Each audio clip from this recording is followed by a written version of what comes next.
ಬೆಂಗಳೂರಿಗೆ ಮಾತ್ರ ಅಲ್ಲ, ಮಂಡ್ಯಕ್ಕೂ ಕೂಡ ಫೆಂಗಲ್ ಚಂಡಮಾರುತದ ಎಫೆಕ್ಟ್ ತಟ್ಟಿದೆ. ಜಿಟಿ ಜಿಟಿ ಮಳೆ ಆಗ್ತಾ ಇದೆ. ಮಂಡ್ಯ ಜನಜೀವನವೇ ಅಸ್ತವ್ಯಸ್ತಗೊಂಡಿದೆ. ಮಂಡ್ಯಕ್ಕೂ ತಟ್ಟಿದ ಫೆಂಗಲ್ ಚಂಡಮಾರುತದ ಎಫೆಕ್ಟ್.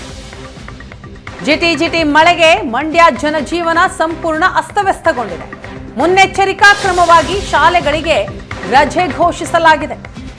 ಮಂಡ್ಯ ಜಿಲ್ಲಾಧಿಕಾರಿ ಡಾಕ್ಟರ್ ಕುಮಾರ್ ಶಾಲಾ ಕಾಲೇಜುಗಳಿಗೆ ರಜೆ ಘೋಷಣೆ ಮಾಡಿದ್ದಾರೆ. ನಿರಂತರವಾಗಿ ಮಳೆ ಸುರಿತಾ ಇದೆ. ಜನ ಕಂಗಾಲಾಗಿ ಹೋಗಿದ್ದಾರೆ. ಚಳಿಗಾಲದ ಸಂದರ್ಭ, ಅದರ ನಡುವೆ ಈಗ ಮಳೆ ಬೇರೆ ಸುರಿತಾ ಇದೆ. ಹಾಗಾಗಿ ಚಳಿ ತಡೆಯಲಾಗದೆ ಮಕ್ಕಳು, ವಯೋವೃದ್ಧರು ಪರದಾಡ್ತಾ ಇದ್ದಾರೆ.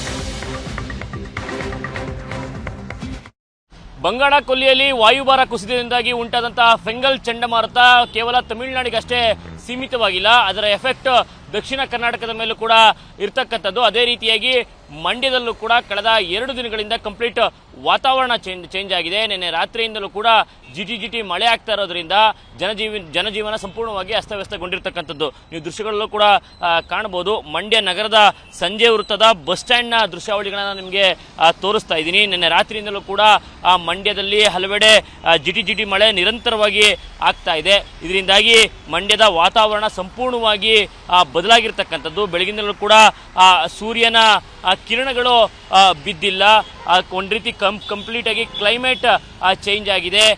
ಸೋನೆ ಮಳೆ ಏನಾಗ್ತಾ ಇದೆ, ಅದರಿಂದಾಗಿ ಜನಜೀವನ ಕೂಡ ಸಂಪೂರ್ಣವಾಗಿ ಅಸ್ತವ್ಯಸ್ತ ಆಗಿರೋದನ್ನು ನಾವಿಲ್ಲಿ ನೋಡ್ಬೋದಾಗಿರ್ತಕ್ಕಂಥದ್ದು. ಮನೆಯಿಂದ ಹೊರಬರೋದಕ್ಕೂ ಕೂಡ ಜನರು ಹಿಂದೇಟನ್ನು ಆಗ್ತಾ ಇದ್ದಾರೆ. ಯಾಕಂದರೆ ಸ್ವಲ್ಪ ಮಟ್ಟದ ಚಳಿ ಇದೆ, ತಂಪು ಗಾಳಿ ಬೀಸ್ತಾ ಇದೆ.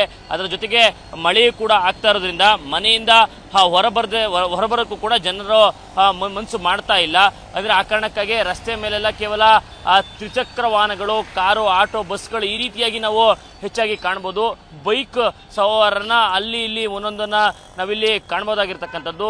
ಇನ್ನು ದೈನಂದಿನವಾಗಿ ಯಾರೆಲ್ಲ ಕೆಲಸಗಳಿಗೆ ತೆರಳ್ತಾ ಇದ್ರು ಅವರು ಮಾತ್ರ ಆ ಬಸ್ ಸ್ಟ್ಯಾಂಡ್ ಬಳಿಗೆ ಬಂದಿರುವಂತಹ ದೃಶ್ಯಾವಳಿಗಳನ್ನ ನಾವು ಗಮನಿಸಿದ್ರೆ ಬಹುತೇಕರ ಕೈಲಿ ಕೊಡೆ ಇರ್ತಕ್ಕಂಥದ್ದು. ಯಾಕಂತ ಹೇಳಿದ್ರೆ ಏನು ನಿರಂತರವಾಗಿ ಸೋನೆ ಮಳೆ ಆಗ್ತಾ ಇದೆ, ಅದರಿಂದ ತಪ್ಪಿಸ್ಕೊಳ್ಳೋದಕ್ಕೆ ಎಲ್ಲರೂ ಕೂಡ ಛತ್ರಿಯ ಮೊರೆಯನ್ನು ಹೋಗಿರ್ತಕ್ಕಂಥದ್ದು. ಇನ್ನು ಚಳಿಯಿಂದ ತಪ್ಪಿಸ್ಕೊಳ್ಳೋದಕ್ಕೆ ಸ್ವೆಟರ್ಗಳನ್ನು ಅವಲಂಬಿಸಿದ್ದಾರೆ. ಫೆಂಗಲ್ ಚಂಡಮಾರುತದ ಎಫೆಕ್ಟು ಮಂಡ್ಯದ ಜನರ ಮೇಲೂ ಕೂಡ ತಟ್ಟಿರ್ತಕ್ಕಂಥದ್ದು. ಇಡೀ ವಾತಾವರಣ ಬದಲಾಗೋದ್ರ ಜೊತೆಗೆ ಇಡೀ ಸೋನೆ ಮಳೆ ನಿರಂತರವಾಗಿ ಸುರಿತಾ ಇದೆ. ಅದರಿಂದಾಗಿ ಸಂಪೂರ್ಣವಾಗಿ ಜನಜೀವನ ಅಸ್ತವ್ಯಸ್ತ ಆಗಿರ್ತಕ್ಕಂಥದ್ದು. ಇನ್ನು ಈ ಫೆಂಗಲ್ ಎಫೆಕ್ಟ್ನಿಂದ ಮುನ್ನೆಚ್ಚರಿಕೆಯನ್ನು ವಹಿಸೋದಕ್ಕೆ ಈಗಾಗಲೇ ಜಿಲ್ಲಾಡಳಿತ ಕೂಡ ಅಂಗನವಾಡಿ ಮತ್ತು ಶಾಲಾ ಮಕ್ಕಳಿಗೆ ಒಂದು ರಜೆಯನ್ನು ಕೂಡ ಘೋಷಿಸಿರ್ತಕ್ಕಂಥದ್ದು. ಅಂದರೆ ಈಗಾಗಲೇ ಎಲ್ಲ ರೀತಿಯ ಮುನ್ನೆಚ್ಚರಿಕೆ ಕ್ರಮವನ್ನು ಜಿಲ್ಲಾಡಳಿತದಲ್ಲೂ ಕೂಡ ಆಗ್ತಾ ಇದೆ. ಮತ್ತೊಂದು ಕಡೆ ಏನು ನಿರಂತರವಾಗಿ ಮಳೆ ಸುರಿತಾ ಇದೆ, ಇದರಿಂದ ತಪ್ಪಿಸ್ಕೊಳ್ಳೋದಕ್ಕೆ ಜನರೆಲ್ಲರೂ ಕೂಡ ಛತ್ರಿ ಮೊರೆಯನ್ನು, ಸ್ವೆಟರ್ಗಳ ಮೊರೆಯನ್ನು ಹೋಗಿರ್ತಕ್ಕಂಥ ನಾವಿಲ್ಲಿ ಕಾಣ್ಬೋದಾಗಿರ್ತಕ್ಕಂಥದ್ದು. ಒಟ್ಟಾರೆಯಾಗಿ ಆ ಫೆಂಗಲ್ ಚಂಡಮಾರುತದ ಎಫೆಕ್ಟ್ ಕೇವಲ ತಮಿಳುನಾಡಿಗಷ್ಟೇ ಸೀಮಿತವಾಗಿಲ್ಲ, ದಕ್ಷಿಣ ಕರ್ನಾಟಕದ ಜಿಲ್ಲೆಗಳ ಮೇಲೂ ಕೂಡ ಅದರ ಪರಿಣಾಮ ಬೀರ್ತಾ ಇರ್ತಕ್ಕಂಥದ್ದು. ಅದೇ ರೀತಿಯಾಗಿ ಮಂಡ್ಯ ಜಿಲ್ಲೆಯಲ್ಲೂ ಕೂಡ ಕಂಪ್ಲೀಟಾಗಿ ವಾತಾವರಣ ಬದಲಾಗಿದೆ. ನಿರಂತರವಾಗಿ ಜಿಟಿ ಮಳೆ ಸುರಿತಾ ಇರೋದ್ರಿಂದ ಜನಜೀವನ ಕೂಡ ಸಂಪೂರ್ಣವಾಗಿ ಅಸ್ತವ್ಯಸ್ತ ಆಗಿರೋದನ್ನ ನಾವಿಲ್ಲಿ ಕಾಣಬಹುದಾಗಿರ್ತಕ್ಕಂಥದ್ದು. ಕ್ಯಾಮ್ರಾ ಪರ್ಸನ್ ಮಹೇಶ್ ಜೊತೆ Nandan Ramakrishna, Asian next news, Mandya.